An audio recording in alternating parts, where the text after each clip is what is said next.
Hey everybody, so today's little show is going to be about a couple conversations that I've had over the last couple days. Now, you'd figure that everybody, should be on the same side if you're on the right? Everybody should agree with everything. Everybody should have, basically the same level of education about things. Everybody should kind of have a basic understanding of some of the founding principles and so on, and not to mention decorum. But as we have learned over the last 4 to 5 years, that is not the case.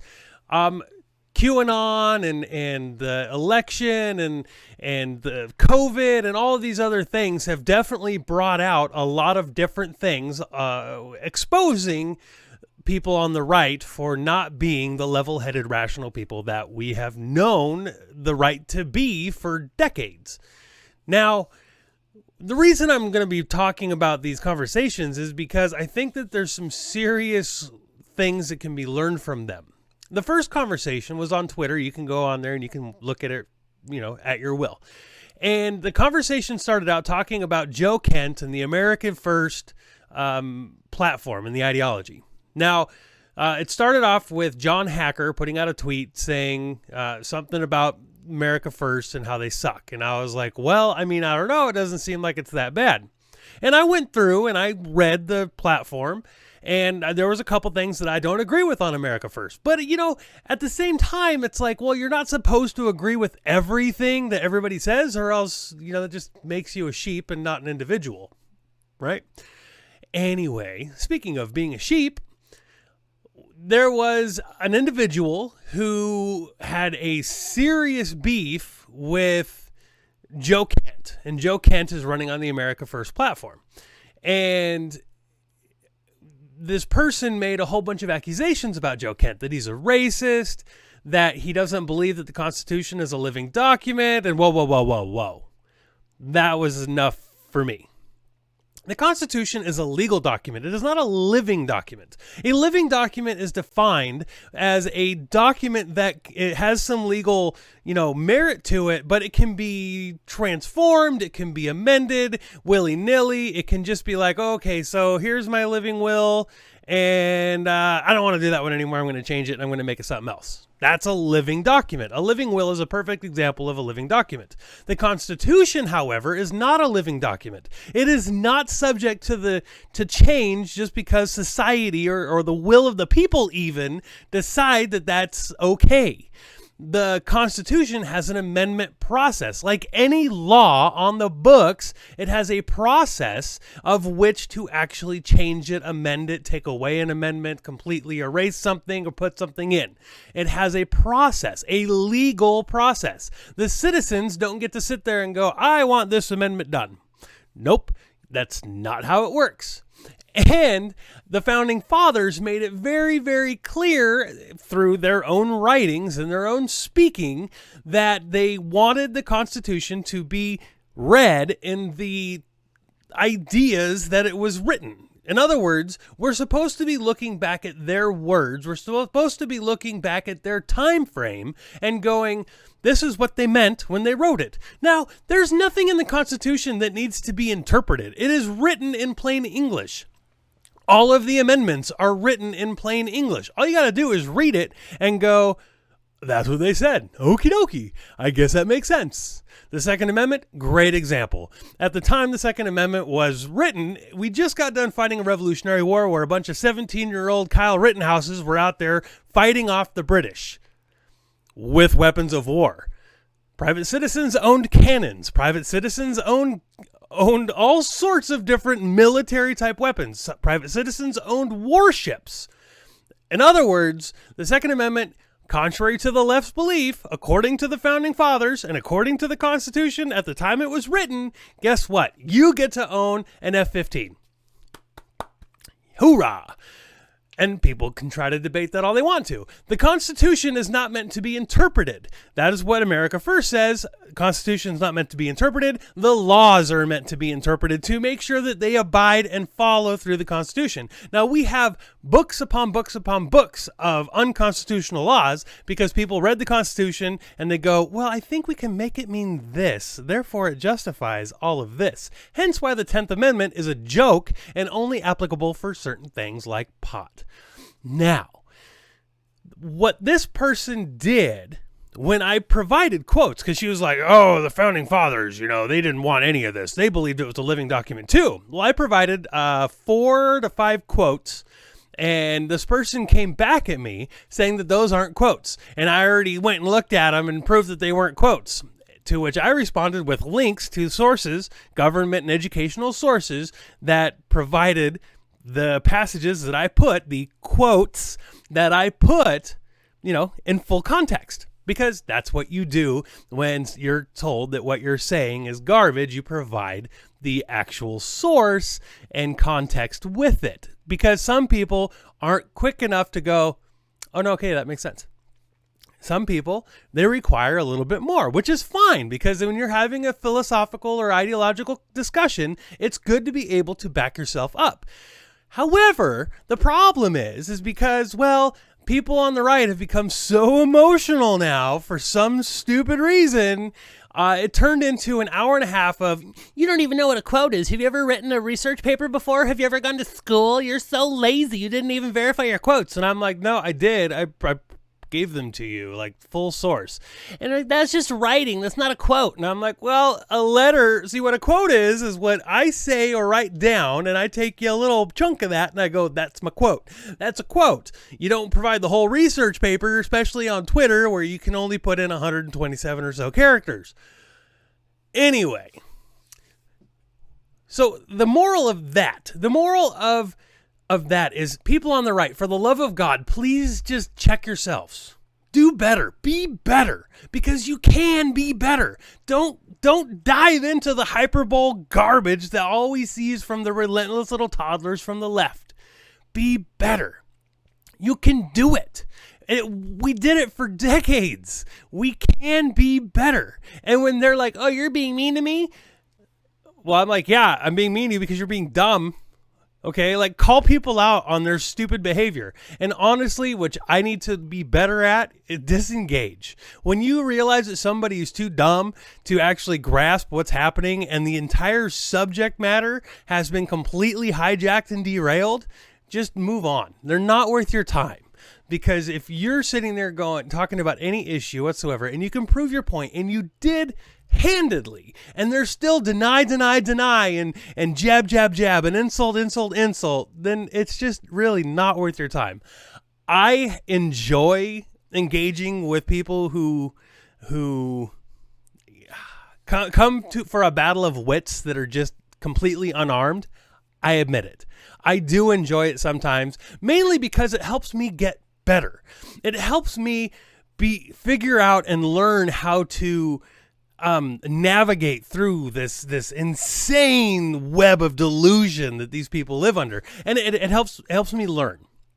So that's one of the reasons why I don't disengage, but I really do need to, because punching down intellectually really isn't a good look for people. And so honestly, that's one thing that I definitely want to pass on to everybody is even though some of us, might be a little bit more rational, coherent, intelligent than some of these people, maybe we should all stop to punch down. And that's a lesson for me to retain as well. That's one thing I'm going to start trying to do, is I'm going to stop trying to, stop punching down when I realize that the whole idea of rational discussion is null and void. Now, on the flip side of this, John Hacker actually did respond to what I said about what he said, and we had a fairly decent conversation. It was respectful. It was, like, he put out some points and he put out some evidence, which I was like, wow, that's new. And then I could actually understand and appreciate his point. And his point is that America First has a lot of white nationalists and them who really like it. They really like America First. And I was like, okay, but at the same time, just because a whole bunch of people like something doesn't make it bad. If Trump said air is good for you, breathe more, how many people on the left would have been like, not doing it. Trump said it. And that's how so many people on the left think and believe. Just because Richard Spencer likes America First, therefore America First must be the new Klan platform. It doesn't show that. If you read the America First platform, that's not what it says. There's nothing ethnocentric about it. There's nothing that revolves around an ethno-state of any kind. The most radical idea is that they stop immigration for the next decade, 10 years or something like that, which I think is a little extreme myself, and I don't necessarily agree with it whatsoever. But saying that that's racist when the majority of immigrants that come to this country are from Europe, it's silly in so many different aspects. But that's one of the things when the people on the left, when I can have a good productive conversation with somebody on the left and somebody on the right is triggered and losing their mind because they can't believe that they got proven wrong and called out for being a liar, saying that they verified that the quotes I provided were all bunk. I mean, come on. We gotta be better than that. I cannot believe that I'm literally sitting here going, I had a great conversation with an Antifa guy versus a right winger who just sat there and just lost her mind. It is absolutely nuts to me. Now, the second conversation I wanted to talk about was one I think that a lot of people need to get more steadfast on. Now, it has to do with 2020 and what happened in 2020. First of all, nobody on the right should ever call January 6th an insurrection. It was not an insurrection. People don't know what the definition of an insurrection is. If they want to know what the definition of an insurrection is, look at Afghanistan. Super easy. We all watched it happen. There it was. That's an insurrection. What happened on January 6th was a riot, something that we have seen a ton of in 2020 and a little bit before and a little bit after, right? We all have seen riots. And yet, for some reason, everybody, even some people on the right, will call January 6th an insurrection. It was not. It was a riot, plain and simple. The vast majority of the riot was actually fairly peaceful. There was some bits that were not, where some people died due to the police, who, of course, no big deal. But there was a lot of footage that a lot of people don't want to see where everybody was just kind of milling about and hanging out and walking around taking pictures. Not an insurrection at that point in time, is it? No. However, the main crux of the conversation that I had with my buddy was about voter fraud and voter election fraud, right? And he said mail-in voting it should be across the board for everybody. And I was like, are you high? Because no way, no how would mail-in voting ever possibly be a good thing. Now, he lives in Oregon, and Oregon has had mail-in voting for a very long time. Washington also has had mail-in voting for a very long time. Washington State had an election overturned by the state Supreme Court who said, oh, hey, no, dead people can vote. And due to voter fraud, verified and proven voter fraud, a Democrat won the election over Dino Rossi. And feel free to look it up. Recounts, three different recounts showed Dino Rossi to win. And the state Supreme Court was like, nah, we really don't want a Republican governor. So we're going to go ahead and just be like, yeah, add these other votes in. Good to go. So you cannot actually sit there and say something stupid like voter fraud doesn't happen. Now, voter fraud happening on a wide scale nationally, creating a Biden victory over Trump? No, that did not happen. Thank you, YouTube fact checkers, because listen to me once again saying that widespread voter fraud did not happen in the 2020 election. Let's see if they take this video down. Fortunately, I'm on my little channel so we can see, what happens. But moving on, the problem with the 2020 election was not voter fraud, but it was cheating. There is a difference, and that's something that we need to really get on the same level with. Get rid of the conspiracy theories, because you can't prove all the mass voter fraud because it just wasn't there. There was some. Yep, there was some. here again, YouTube fact checkers, Google fact checkers, there have been a couple convictions of voter fraud in 2020, not to the scale of an entire election. Okay? So, what they mean by a rigged election was Pennsylvania, a very good example. The state legislatures, according to the Constitution of the United States of America, which is again a legal document, not a living document subject to the change of the will of the people or society, it says that all voter laws, rules, and regulations are to be decided by the state legislature. The feds don't get to touch it. They can put in constitutional amendments to sit there and go, these are things that need to happen through that process of amendments in the Constitution, which gave us, the women's right to vote, blacks' right to vote, so on and so forth, correct? Yes. Now, everything else, voter ID and all that other stuff, is left to the state's legislatures to do this. Pennsylvania had a set of rules for their elections.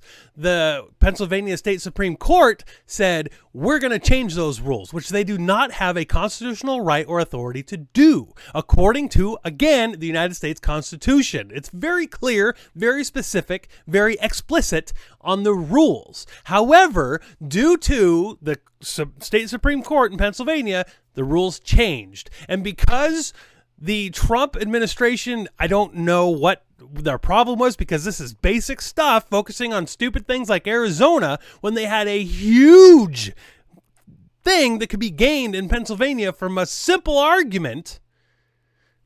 I don't get it. I don't know why they didn't do it. I don't know what happened. It would have set a great precedent. It would have accomplished something. But no, they decided that they were going to go the stupid route instead, and I'll never understand it. It's just like when the Seahawks were in the Super Bowl and they decided to pass on the 1 yard line when they had Marshawn Lynch, who all he had to do was tiptoe across. Holy crap, what are you thinking? One of the biggest political blunders of all time, in my personal opinion.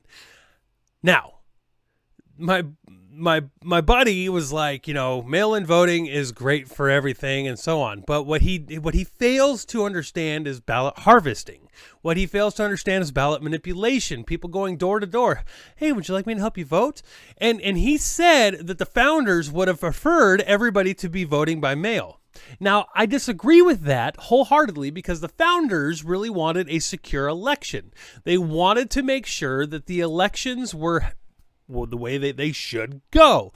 Now, when you have states like New York and California who are passing these laws saying that illegals or non-citizen immigrants should be allowed to vote in their elections, that's a problem. That is a huge blow to election integrity. When you have people saying stupid things like black people can't get an ID card, so therefore they're not allowed to vote, that is racist, first of all, and it's also disingenuous and dishonest. There should never be an idea out there that says that election integrity isn't as important as it should be. We should be doing everything we possibly can to ensure our elections are clear, free, and secure and accurate. We should. There should never be any argument about that, because if anybody will disagree with that sentiment, then you need to tell them to explain to you why. Why would we make it less secure? What's your reasoning? Why would you do that? Why would you want it to be less secure? Well, we need to make it more convenient. Why?